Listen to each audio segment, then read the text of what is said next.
안녕하세요. 법대로 내 맘대로 박찬계 법무사입니다. 제 영상이 유익하셨다면 구독을 꼭 눌러주세요. 오늘 제목은 대체 당번을 써줬는데 안면멀수하네요 입니다. 나 억울씨와 도 대체씨는 갑을 주식회사에 다니던 직장 동료로 이들이 맡은 일은 회사의 시설물과 장비관리였습니다. 나씨는 도씨가 2020년 7월 20일부터 두 달간 병가 중일 때인 2022년 8월 28일 오전 9시 10분경부터 같은 날 19시 29분경까지 도씨의 부탁을 받고 도씨의 대체 당번으로 근무해 주었습니다. 그 당시 나씨와 도씨는 도씨가 병가를 마치고 나서 나씨의 당직을 대신 서주기로 약정했습니다. 그런데 나 억울씨는 그로부터 한 달여 뒤인 2022년 9월 30일 이 회사에서 퇴직했습니다.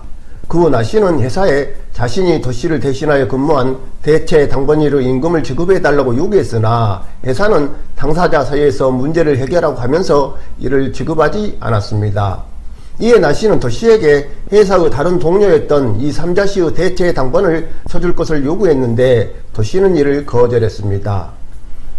화가 난 나씨는 도씨를 상대로 관할 법원에 도씨는 나씨 자신에게 13만원 및 이에 대하여 이 사건 소장 2번 송달 다음날부터 갚는 날까지 연 12% 비율로 계산한 돈을 지급하라는, 즉 나씨가 대체 당번으로 근무한 시간 동안의 임금 상당액을 지급하라는 정상금 청구의소를 제기했습니다.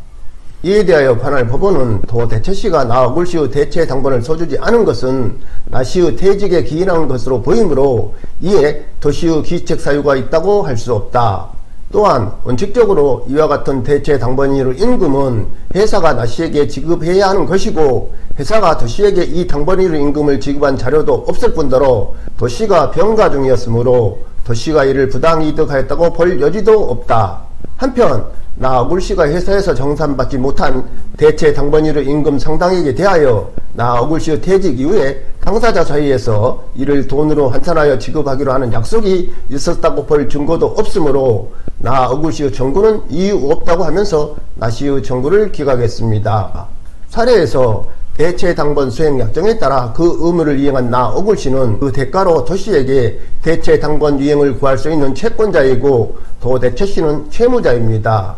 그런데 나 억울씨가 회사에서 퇴직함으로써 도 대체씨는 나씨에 대한 대체 당번 의무를 이행할 수 없게 되었습니다. 쌍무 계약의 당사자 일방의 채무가 채권자의 책임 있는 사유로 이행할 수 없게 된 때에는 채무자는 상대방의 이행을 청구할 수 있습니다. 나 억울씨가 회사를 퇴직함으로써, 즉 나씨의 기책 사유로 인하여 도 대체씨는 나씨의 대체 당번을 이행할 수 없게 된 것입니다. 그럼에도 불구하고 도씨를 상대로 자신의 대체 당번에 따른 임금 상당액의 지급을 구하는 나씨의 청구는 후발적 이행 불능일 뿐만 아니라 도씨가 부당한 이득을 취한 것도 아니므로 이유 없다는 것입니다. 한편 나 억울씨는 회사를 퇴직한 후 도 대체씨에게 이 3자씨의 대체 당번을 써줄 것을 요구했는데 그 당시 두 사람 사이에는 제3자를 위한 계약이 있었던 것이 아닙니다. 계약에 의하여 당사자 일방이 제3자에게 이행할 것을 약정한 때에는 그 제3자는 채무자에게 직접 그 이행을 청구할 수 있고, 이 경우 제3자의 권리는 그 제3자가 채무자에 대하여 계약의 이익을 받을 의사를 표시한 때 생긴다는 규정에 따른 제3자를 위한 계약이 없었던 것입니다. 결국 어느 뭐로 보나 나 억울씨의 청구는 이유 없다는 것입니다. 그런데 이 법원의 판결 이후에는 원칙적으로 이와 같은 대체 당번이로 임금은 회사가 나씨에게 지급해야 하는 것이고 회사가 도씨에게 이 당번이로 임금을 지급한 자료도 없을 뿐더러 도씨가 병가 중이었으므로 도씨가 이를 부당이득하였다고 볼 여지도 없다라고 설시되어 있습니다. 즉 나 억울씨는 갑을 주식회사를 상대로 대체 당번이로 임금을 청구할 수 있다는 것입니다. 아마도 당사자 소송이기 때문에 나씨의 사정을 고려한 법원의 친절한 이유 설시로 보여집니다. 나씨는 소멸시효가 지나지 않았다면 회사를 상대로 대체 당번일 임금 상당액을 청구할 수 있습니다. 사례의 경우 나 억울씨가 법률 전문가와 상담하거나 대한법률구조공단의 조력을 받았다면 이와 같은 소를 진행하지 않고 회사를 상대로 소를 제기하지 않았을까 판단해 봅니다. 오늘은 여기까지입니다. 감사합니다.